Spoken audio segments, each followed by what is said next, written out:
Eh bien, bienvenue à vous qui nous écoutez. C'est le Petit Plateau. Le Petit Plateau, c'est quoi? C'est un tout nouveau podcast vélo avec Romain, votre serviteur, mais également avec Alexis et Damien. Salut les amis. Salut Salut tout le Romain, monde. salut Alexis, salut tout le monde. Alors, le Petit Plateau, on va évoquer toute la saison, tous les faits principaux, évidemment, de la saison cyclisme, mais également des anecdotes, des coups de cœur, des prédictions. Et pour ce premier numéro, évidemment, on ne pouvait pas passer à côté. On va évoquer le mercato, les transferts. Il y en a eu énormément. Et je voudrais savoir, pour entrer dans le vif du sujet directement, quels sont les transferts qui vous ont marqué. Peut-être, Alexis, le transfert marquant, celui qui t'a fait exploser la tête durant cet hiver.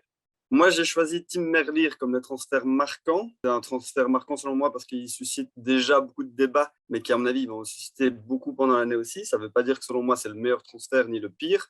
Pourquoi? Parce que Merlier, c'est un grand nom du peloton. Je pense qu'il peut prétendre au top 5 des meilleurs sprinteurs du monde. Or, je ne suis pas certain que son programme chez Soudal Quick-Step sera digne de son statut. À l'heure actuelle, on n'est pas encore sûr à 100% de son programme, même si sur Pro Cycling Stats, c'est sorti. J'y reviendrai. En tout état de cause, en règle générale, un sprinter comme Tim doit faire le Tour de France. Or, à mon avis, il ne le fera pas, car Jacobsen est meilleur que lui, on ne va pas se mentir. Si un sprinter comme Merlier ne fait pas le Tour de France, il doit être leader absolu sur le Giro, comme un Arnaud Démare le fait généralement. Or, il ne le fera pas parce qu'il y aura Remco. Et s'il ne fait pas le Giro, un sprinter comme Merlier doit au minimum faire la Vuelta, plus tous les classiques pour sprinter de l'année. Or, je vois bien Patrick tester un Van Milder ou un Van Sevenant sur la Volta. Et pour les classiques de sprinter toutes plates, est-ce que Quick-Step n'a pas intérêt à envoyer Jacobsen et pas Merlier? Donc, il risque d'avoir beaucoup de frustration pour Merlier qui ne fera pas tout ce qu'il veut faire. Avant Gand-Wevelgem, Tim Merlier va faire la Nokere course, la Brede Coxade classique, alors que Jacobsen va faire Kuurne, Bruxelles-Kuurne, Le Samin et Bruges de Panne. Et ils vont tous les deux être envoyés sur Gand-Wevelgem. Ça, c'est intéressant. Je ne sais pas comment ils vont gérer ça. Donc, qu'est-ce qui va se passer? Pour moi, il y a deux possibilités. Soit Patrick Lefevere veut faire de Merlier le sprinter belge à terme et donc ne pas prolonger Jacobsen. J'en suis pas certain. Soit il veut en faire un espèce de Philipsen ou de Lee. Mais par défaut, il a choisi Merlier. Et que donc, il va peut-être l'entraîner pour les classiques un peu plus compliqués comme Gand-Wevelgem ou à travers les Flandres, où il a déjà fait 6e et 3e. Et il veut finir sa carrière avec Remco comme leader et Merlier comme sprinter belge, un peu comme, pour ne pas dire Bonnel, un peu comme Philipsen pourrait le faire. Ça pourrait être une belle fin de carrière pour Patrick Lefevere d'avoir deux leaders belges. Mais à l'heure actuelle, en 2023, je pense que Merlier n'aura pas du tout le programme de son statut. Moi, tu évoquais la présence commune, c'est assez particulier d'ailleurs. Maintenant, il faudra voir les programmes, comme tu disais, s'ils sont fiables à 100%. Mais ce qui me travaille un peu, c'est qu'en plus, avec les deux, tu as deux sprinteurs qui doivent être lancés. C'est pas un gars qui va pouvoir se débrouiller tout seul de son côté. Donc, c'est vraiment particulier d'emmener ces deux sprinteurs-là sur une même course. Après, je te rejoins pour tout ce que tu as dit. Et Jacobsen a montré ses Kuurne. Je pense qu'il gagne l'année passée. Il a montré un sprint énorme en plus face à Ewan, qui était toujours le bon Ewan à ce moment-là. Oui, c'est difficile de faire passer Merlier avant. Donc ouais, je suis un peu d'accord avec toi, mais depuis le début, dès qu'on a entendu ce transfert, il a un peu posé question. Mais Patrick Lefevere voulait un sprinter belge, excuse-moi. Est-ce que son but à terme, c'est de se séparer de Jacobsen et de former Merlier sur les classiques un peu plus compliqués? Ça ne m'étonnerait pas, mais à l'heure actuelle, Jacobsen est devant et c'est Jacobsen qui fera le Tour de France, j'en suis certain. Et c'était d'autant plus étonnant quand on assiste finalement à ce changement de stratégie de la Quick-Step qui aujourd'hui vise les victoires dans les grands tours sans nécessairement non plus rejeter toutes les classiques, mais on pouvait s'attendre à avoir, quitte à mettre effectivement de l'argent dans un transfert assez retentissant, on aurait pu peut-être attendre quelque chose de totalement différent finalement. Moi, j'ai l'impression que c'est un peu un choix par défaut. C'est-à-dire que Cavendish s'en va. Il voulait un sprinter belge, il l'a dit. Philipsen et Delis ne sont pas disponibles, donc il a été pour Merlier. C'est l'impression que j'ai. Ça aurait été un meilleur match avec Philipsen. Damien, ton transfert marquant à toi? Mon transfert marquant, c'est Dylan Van Baarle. On parle quand même d'un mec qui a fait 2 et vainqueur des 2 monuments pavés l'année passée et qui rejoint l'équipe qui est certainement la Dream Team sur ces mêmes courses. Donc là, ça fait une addition assez détonnante. On va se retrouver avec une jumbo surpuissante. Tu ajoutes Van Baarle et Tratnik, transfert parallèle, je vais dire, à une équipe où tu avais déjà Wout comme grand leader, Laporte qui s'est quand même bien affirmé l'année passée, Benoît qui est pas le premier venu et qui a montré qu'il avait encore beaucoup de bonnes choses à faire, et Van Hooydonk qui est un équipier en or, et encore, on pourrait encore en citer. Là, je me limite aux principaux. On peut penser que la Jumbo devient imbattable. On repense à la grande Quick Step de l'époque, donc super transfert évidemment pour Jumbo. Van Barle, pour moi, il fait un très bon choix en allant là, parce que, allez, je veux pas diminuer ses victoires. Il a été très costaud, très très costaud. Mais à la pédale, quand même, je pense pas qu'il peut vraiment se battre avec des Van der Poel et des Van Aert qui sont au sommet. Sauf que là, il va profiter de la présence de Van Aert qui est derrière. Et moi, ce transfert, j'ai tout de suite pensé aux victoires de Volder, en fait, quand il a profité de la présence de Boonen derrière. Et donc, j'en viens à ce qui me fait un peu peur, c'est que ça me fait un peu peur pour notre Wout. Pour notre Wout, qui n'en a toujours gagné aucune des deux, et j'ai très très très très peur qu'il soit victime de cette course portée vers l'offensive de Van Barle. Et quand Van Barle part, il est peut-être pas à même, de suivre les tout meilleurs, mais s'il part et qu'on lui laisse un peu de terrain, pas sûr de le revoir. Hein. Donc voilà, pour moi super pour Jumbo, super pour Van Barle, un peu moins super pour Van Aert, qui a un énorme crédit au sein de l'équipe. Mais on ne va pas oublier non plus que Van Barle est quand même hollandais et que c'est dans une équipe hollandaise. Donc, ça peut aussi jouer. Pour parfaire un petit peu mon anglais, j'ai commencé à écouter le podcast de Domestic qui font ça en anglais, justement. Je me dis, ah tiens, c'est l'occasion de bosser un petit peu. Et j'ai juste écouté les 15 premières minutes et ça commence avec Dylan Van Barle est-il le transfert marquant? Oui. C'est la première phrase du podcast, mais j'avais choisi ça avant d'écouter Domestic. C'est un peu marrant. Alexis, Dylan Van Barle, effectivement, tu es d'accord avec Damien? Moi, de base, quand j'ai vu Dylan Van Barle à Jumbo, je me suis dit génial pour Wout. Vous savez que je suis un grand fan de Wout. Oui, il y a des scénarios de course où Wout pourrait profiter de la présence de Van Barle, mais si la tactique Jumbo, c'est de faire comme la sélection belge et d'envoyer Van Barle devant et de miser sur Wout au sprint, Wout ne gagnera pas beaucoup de courses cette année. Ça peut lui être bénéfique comme ça pourrait vraiment lui porter préjudice, comme dit Damien. Oui. Et après, j'ai parlé d'une peur. On est bien d'accord qu'il y a plein de scénarios de course où Van Barle pourrait être utile à Wout. Hein.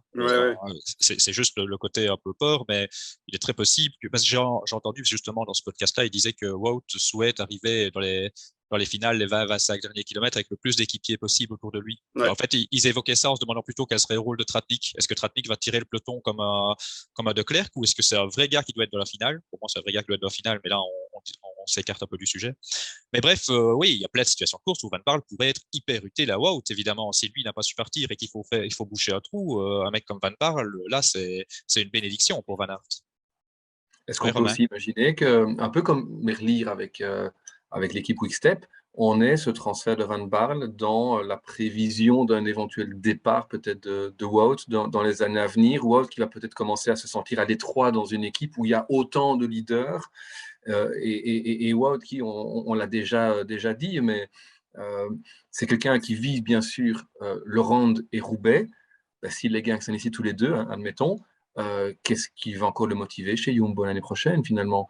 Et peut-être qu'il aura à ce moment-là d'autres envies, d'autres ambitions, peut-être des courses d'une semaine, peut-être des grands tours, aller faire du classement général là-dessus. Est-ce que c'est pas aussi peut-être cette préparation? Mais est-ce que, alors ça j'entends parfaitement, effectivement, une fois qu'il aura gagné les 2 pavés, moi j'espère qu'il visera les 5 monuments, même si la Lombardie ça semble compliqué. Mais tu as raison, je suis tout à fait d'accord, il pourrait viser des courses comme ça, mais je me demande si, malgré tout, malgré pléthore de leaders, c'est pas chez Jumbo qui serait le mieux pour viser ça.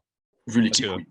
Oui, et puis, oui, vu l'équipe, vu l'entourage, mais vu aussi, certains, ça les fait bondir quand on parle de ça, mais vu le côté professionnel de la Jumbo qui sait préparer ses coureurs, etc. Je ne parle pas même que de la force de l'effectif, je parle aussi de tout ce qu'il y a autour dans l'équipe. Je pense que c'est une équipe où tu es vraiment bien pour aller glaner ce type de course. Ouais, sans redire. Moi, je ne vais pas m'écarter trop, mais je suis persuadé que le plan de Wout, évidemment, j'en sais rien, mais je suis intimement convaincu que le plan de Wout, c'est de gagner les Flandriennes le plus vite possible, de pendant 3-4 ans encore faire comme maintenant, c'est-à-dire un printemps des classiques, un Tour de France et les championnats du monde. Puis quand il aura gagné tout, championnat du monde et les Flandriennes, il va perdre un peu de poids. Il va perdre un peu de poids, il va viser la doyenne, la Lombardie, les courses à étapes d'une semaine, et qui sait, en fonction de ça, plus les grands tours. Mais je suis convaincu qu'il veut gagner les 5 maintenant, j'en suis sûr. Et toi, Romain, on parle de nos transferts, mais toi, Ben, pour toi, c'est qui le transfert marquant cette saison? ouais, moi j'ai pointé Richard Carapace, hein, le grimpeur équatorien qui délaisse la puissante Ineos Grenadiers pour se rendre chez IF EasyPost. Je pense que c'est un transfert marquant à deux égards. Le premier, c'est que c'est tout d'abord, sans doute en l'absence de Bernal, ou en tous les cas dans l'inconnu que Bernal désormais représente, c'est certainement la meilleure chance de victoire dans un grand tour pour Ineos. Donc on sait qu'Ineos a changé de stratégie récemment, mais c'est quand même étonnant de voir cette équipe lâcher son leader, et n'en déplaise à des Geraint Thomas ou des Adam Yates, ça restait effectivement, je pense, peut-être le troisième homme du prochain Tour de France. C'est marquant aussi parce que quelque part, il arrive dans une équipe IF qui, on a vu dans la communication ici de l'équipe et de son directeur sportif, Jonathan Wouters, qui veut vraiment pas repartir de zéro, mais qui annonce une toute nouvelle page de l'histoire de son équipe.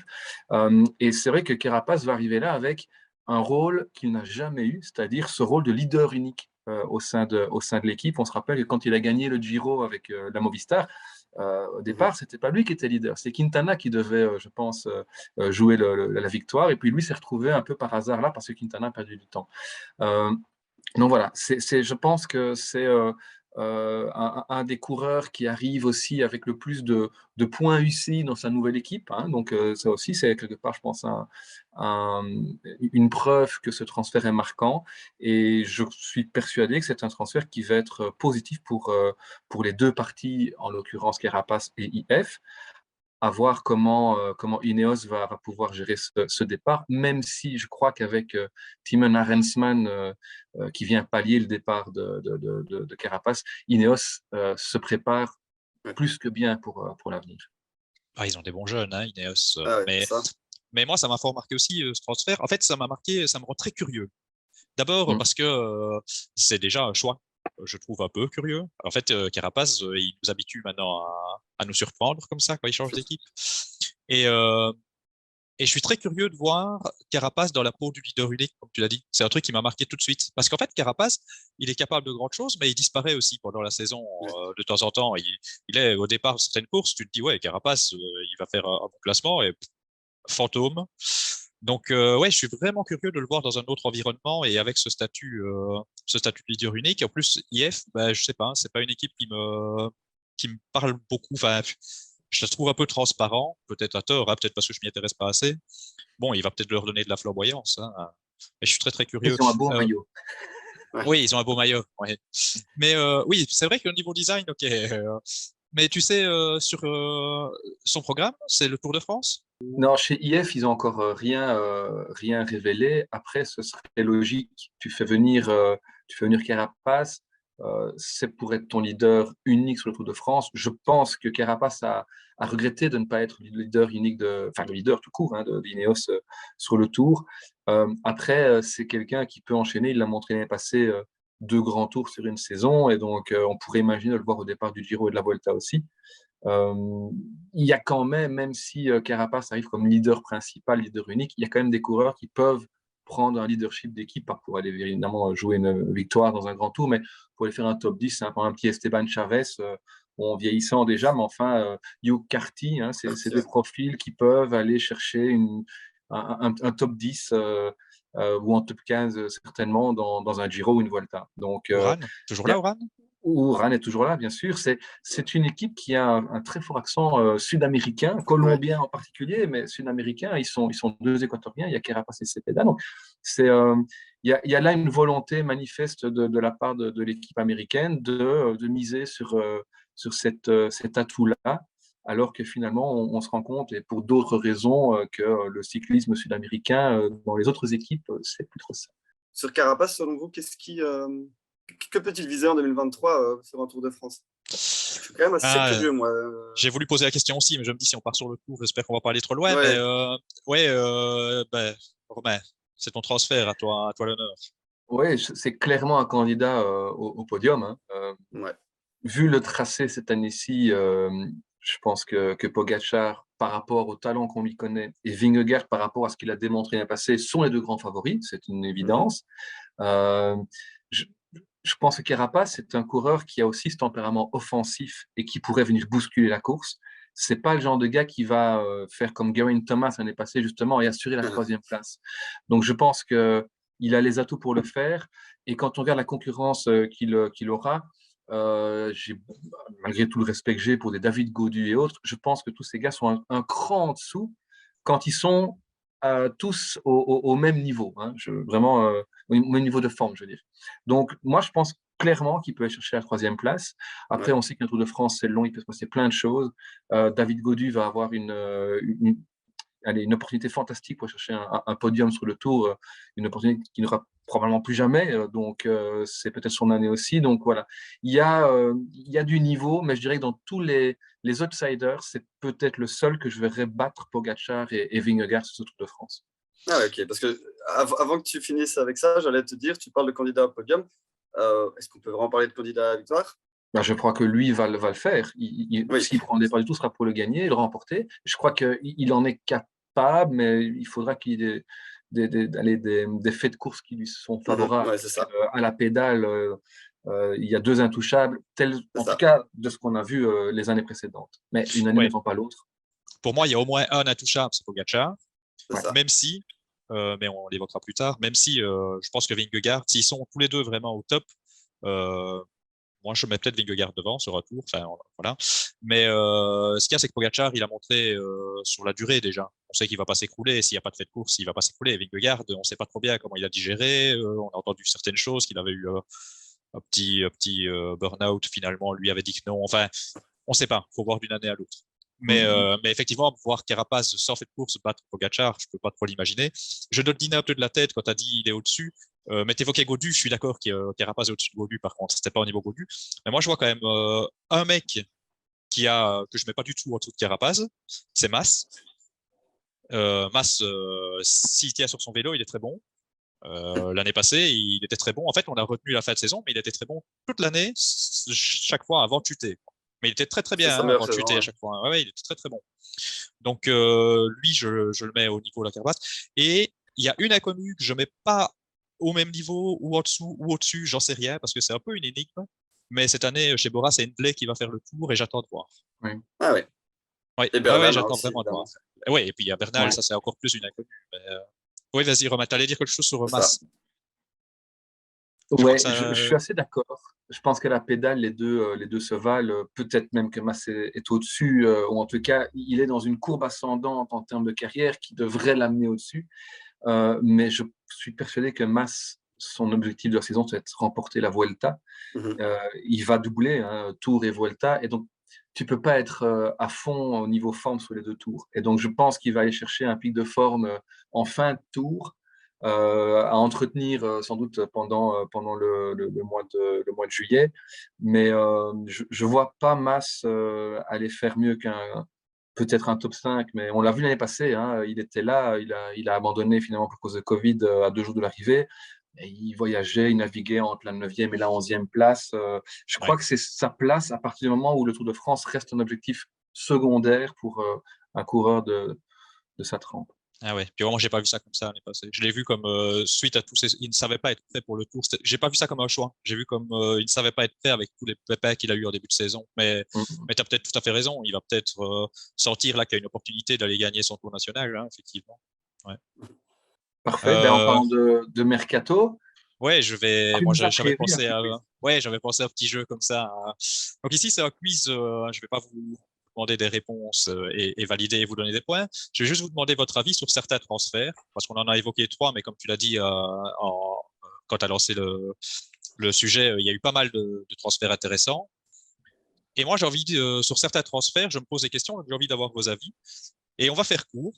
Vous avez le choix entre 4 réponses. Donc, je vais vous demander si les transferts que je vais évoquer sont bons, soit pour le coureur, soit pour l'équipe, soit pour les deux, soit pour aucun des deux.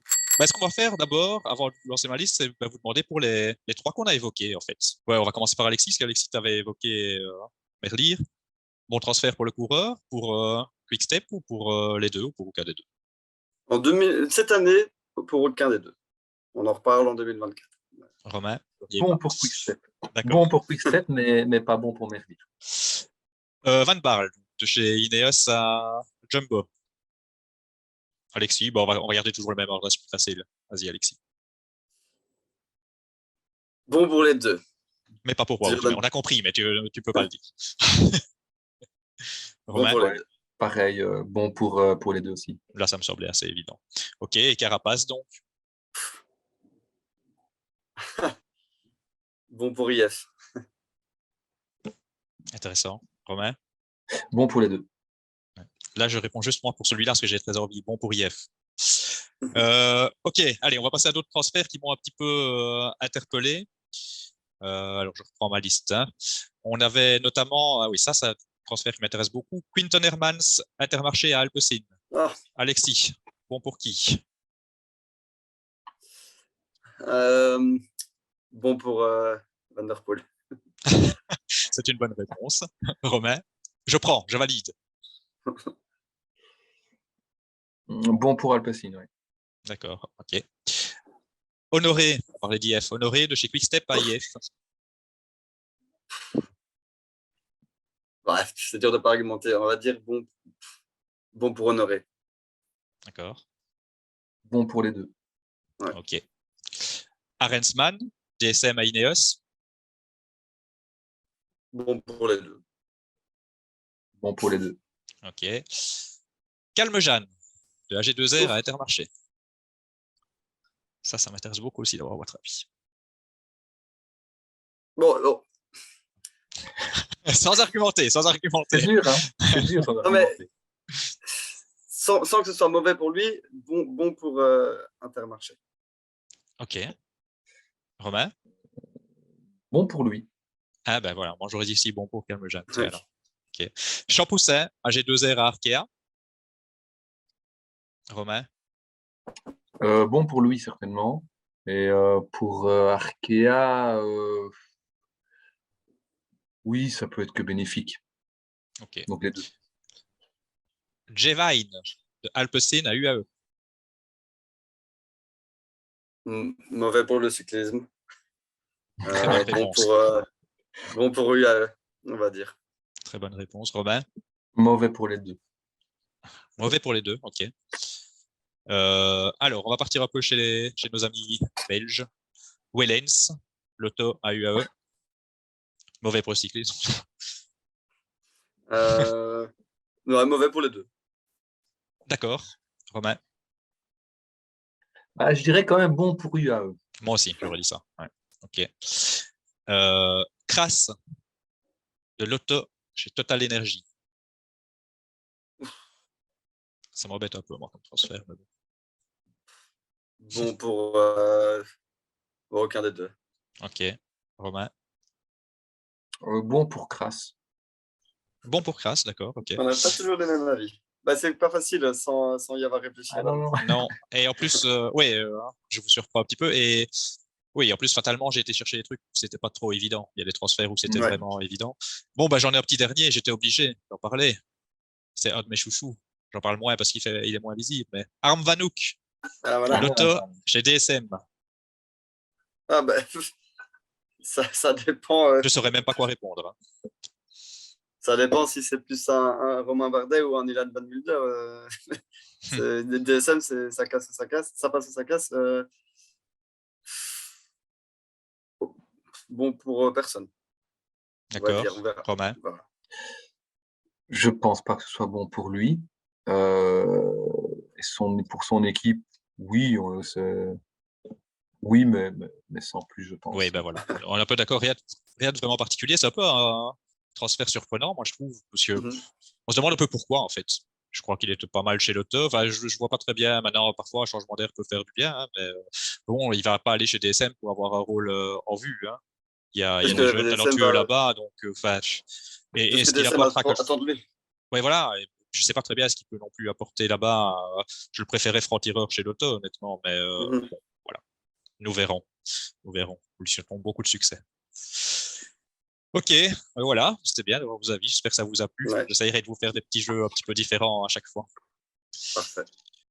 Ben voilà, en tout cas, merci Damien pour ce quiz. Sympa. N'hésitez pas d'ailleurs, vous qui nous écoutez, à indiquer sous la publication ici en commentaire quels sont bien évidemment les transferts marquants, ceux qui vous ont marqué ici durant l'hiver. Et peut-être aussi si vous avez des opinions sur tel ou tel transfert dont on a discuté. Est-ce que c'est bon pour le coureur, pour l'équipe, pour l'ensemble, bon pour personne? N'hésitez pas. Et on se retrouve de toute façon très, très vite pour parler d'autres sujets et notamment des prédictions pour la saison 2023. Ciao! Ciao.